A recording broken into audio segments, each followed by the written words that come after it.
फसी हैदर एक प्यारा सा 10 साल का बच्चा था। इसके गालों पर हल्की सी लाली थी, हमेशा मुस्कुराता रहता और उसे कहानियां सुनना और सुनाना बहुत पसंद था।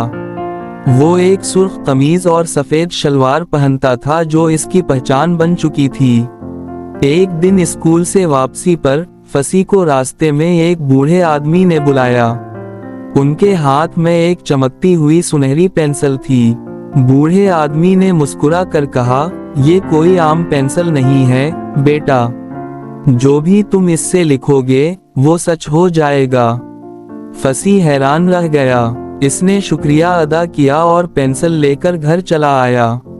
घर पहुंचते ही फसी ने एक कागज पर लिखा, मेरे पास बहुत सारे चॉकलेट हूँ। जैसे ही उसने आखिरी लफ्ज मुकम्मल किया, इसके मेज पर ढेर सारे चॉकलेट नमूदार हो गए। वो खुशी से उछल पड़ा।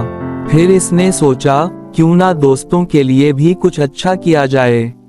इसने लिखा, मेरे तमाम दोस्तों के बस्ते में नए खिलौने हूँ।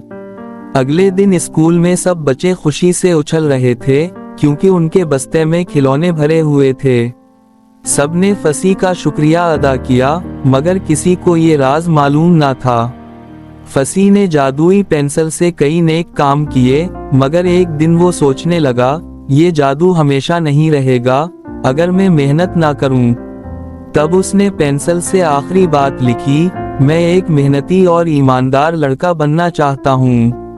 फिर किया था, वो दिल लगाकर पढ़ने लगा, दूसरों की मदद करने लगा और सबसे मोहब्बत से पेश आने लगा। अब इसे किसी जादुई पेंसिल की जरूरत नहीं थी, क्योंकि असल जादू मेहनत, ईमानदारी और अच्छे इखलाक में होता है। सबक: ये कहानी हमें सिखाती है कि जादुई चीजों से ज्यादा हमारी अपनी मेहनत और नेक नियति हमें कामयाब बनाती है।